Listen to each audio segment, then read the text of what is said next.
Hello friends, welcome to this video on Bama KARUKKU explanations of the chapter 9. This video is the continuation of my discussion made in the chapter 8 in part 1 and part 2. This is also part of the discussion of the paper Compulsory Foundation Course in English at Mangalore University, the English language paper for 4th semester BCA and BSc. Welcome to the discussion of this video. In this video, we are going to see the life that Bama led after returning from the convent. In the chapter 8, we came to know Bama having disappointed with the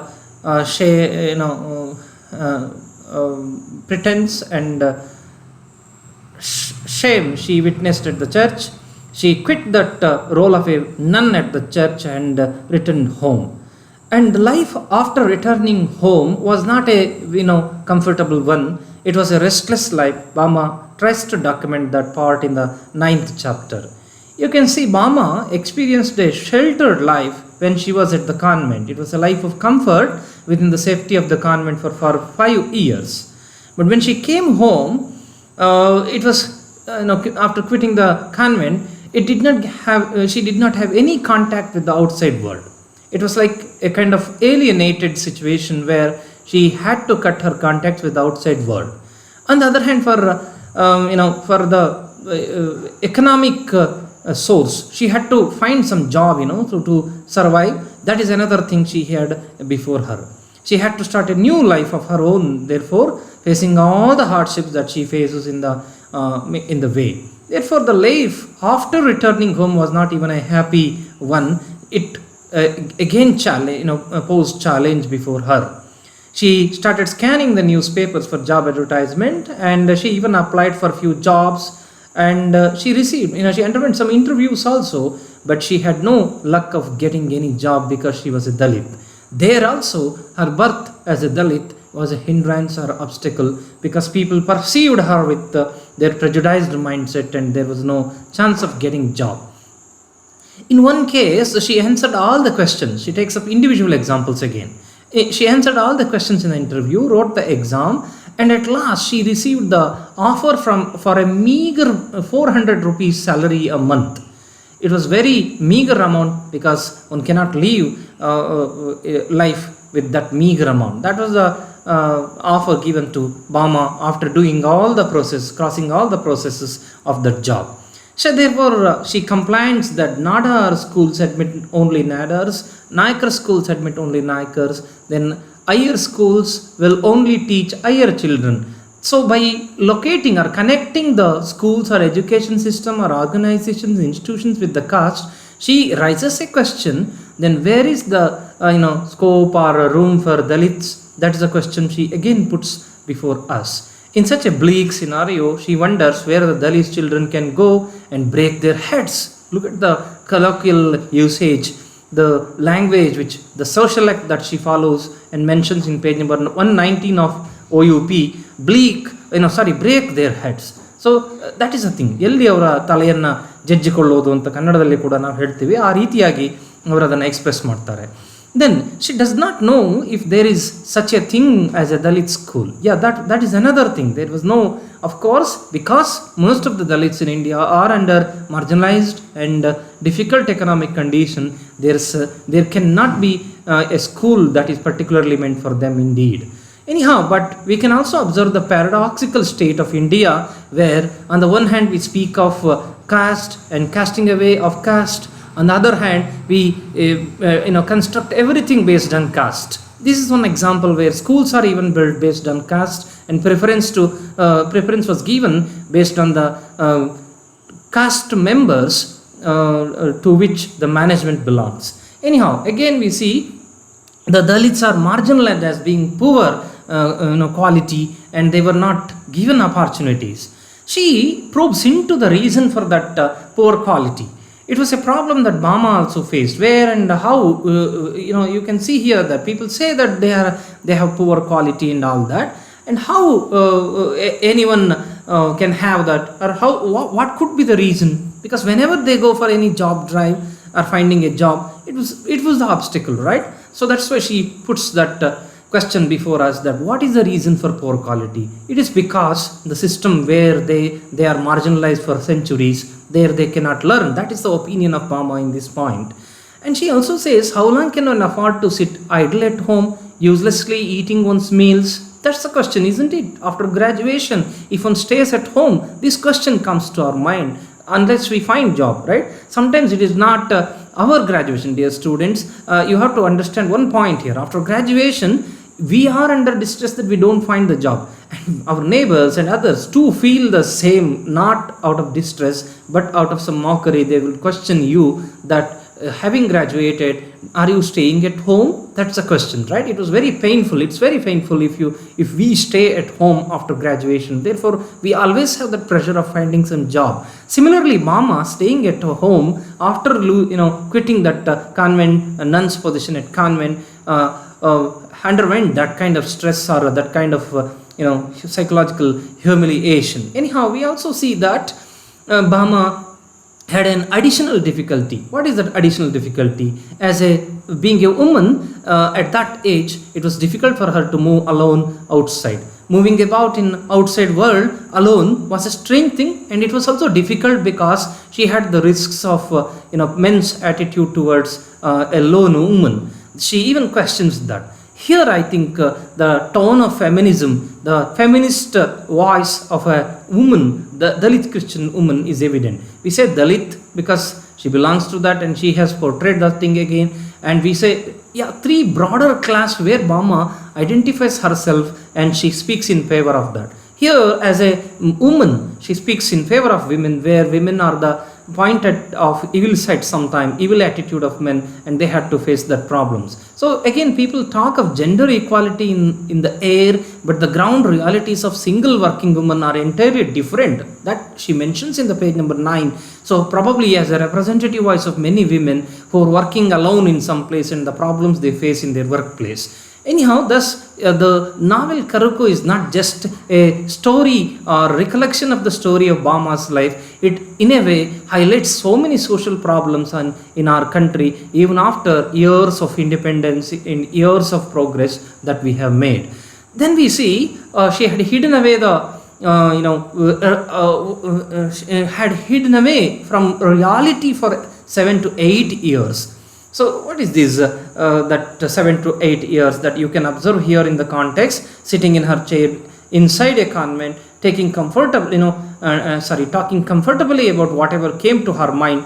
So about the struggling masses. So what reality she is, of course, hidden away from, that is the reality of the world. Now she was put into that world. What do you observe here? A kind of the life that she experienced at convent made her almost incapable of handling this difficulty she faced in her life.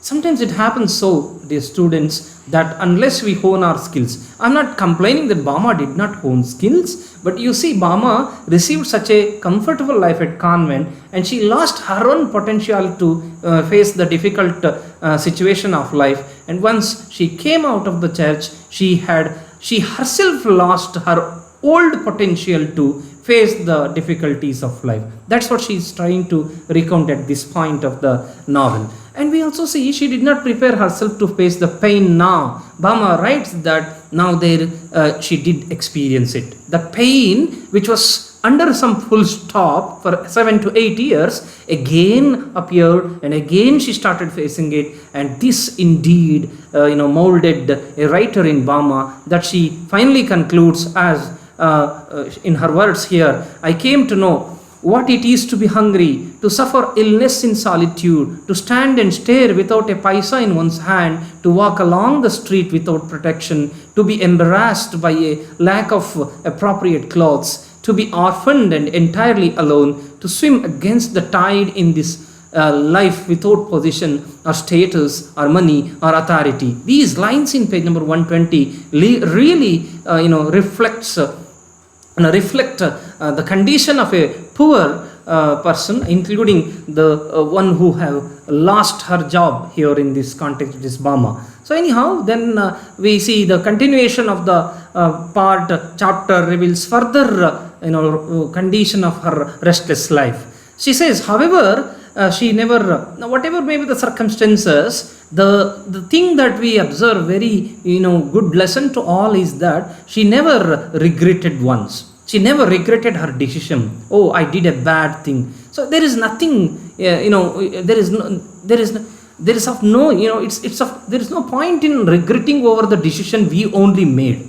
We have to find some solution to the aftermath of it. If we just simply simply sat regretting over the past, it doesn't give any definitely a solution, right? So similarly in Bama's case also, she did not regret over the decision she made, that is leaving the convent with all its comfort and conveniences. In any case, she says that was for her counterfeit existence. That was not for her, right? She was suffering there also, right? Always, all the time she had to assume a false position in front of others. She never wanted that false position. That pretense was not her, forte or her behavior or her, quality. She therefore quit that convent's position, and she now justifies that her decision, though she was in stringent or difficult condition of life, she justifies that position, that or that decision she made in the past. At the time she entered the convent, she was like the strong core of a teak tree. You can see the way image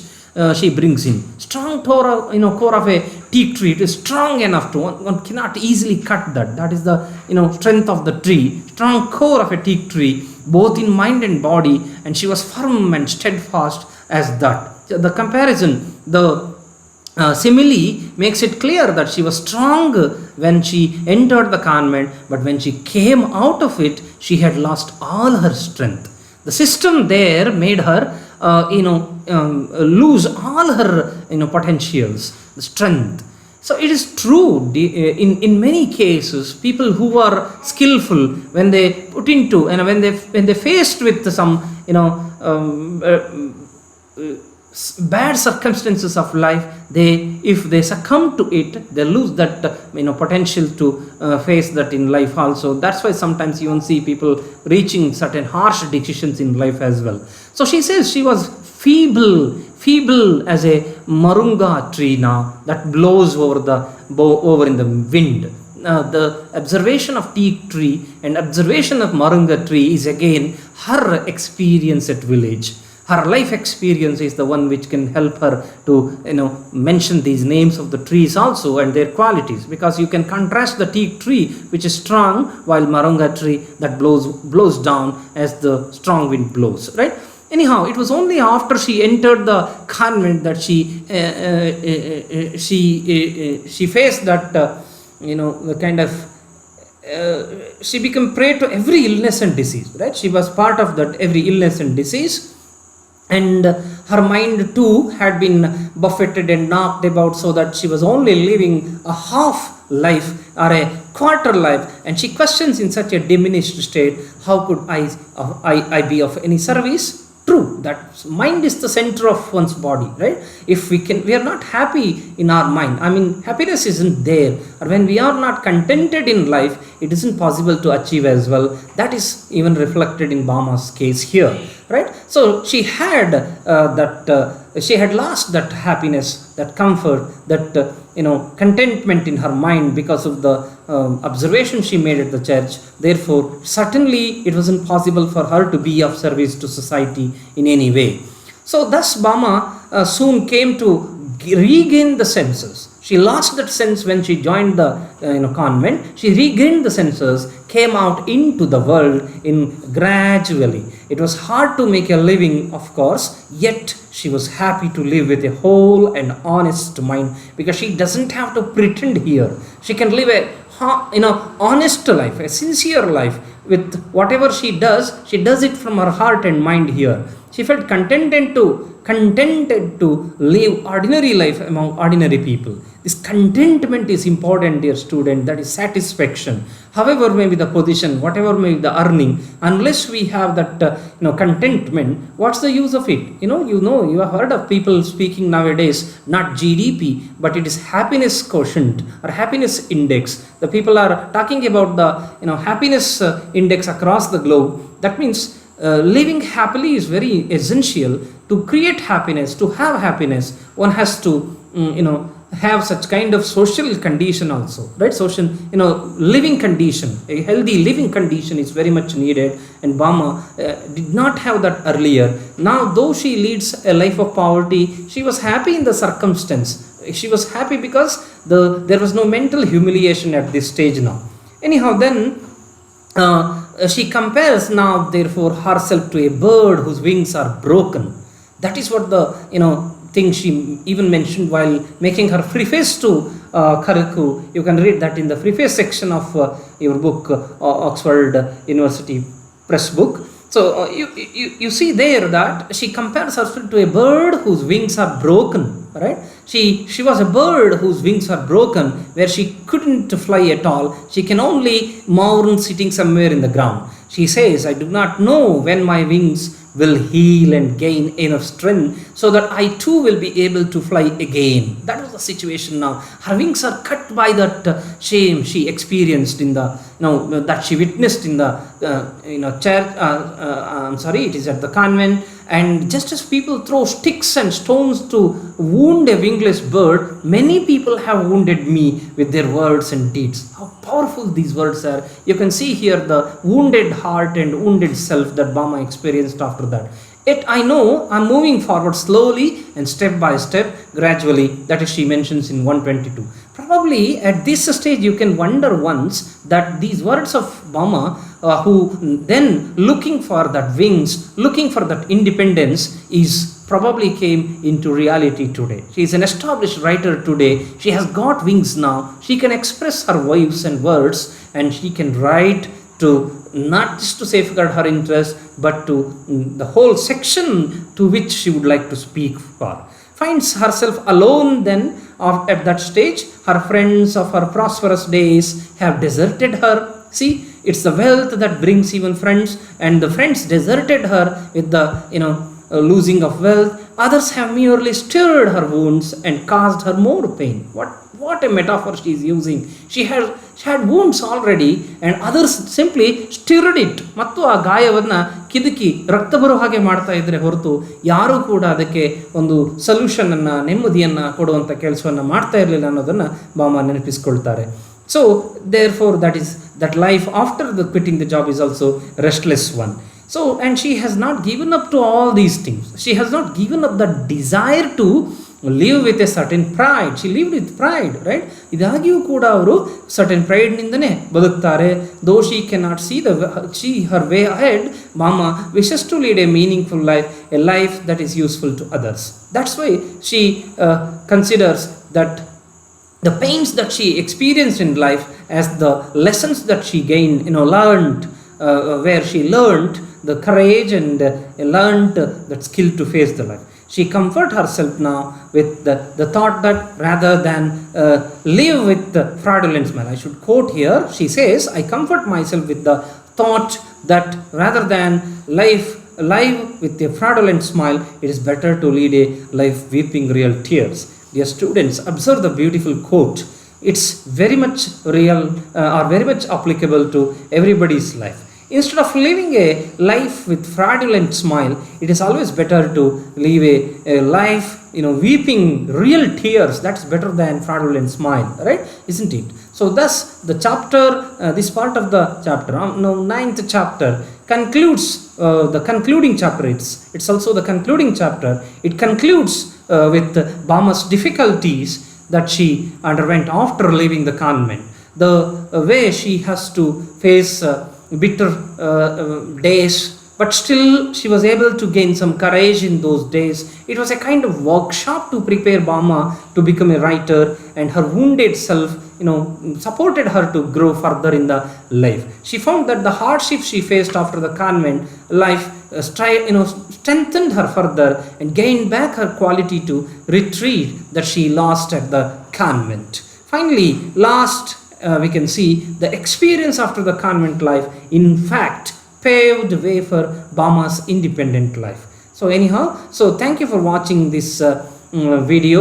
We will make a critical assessment of the novel in the next video which follow this. I'm very much thankful to you all for watching all the series of discussions of all the 9 chapters that we have made so far in the novel. See you with the next video in the next discussion of critical assessment of the chapter. Thank you.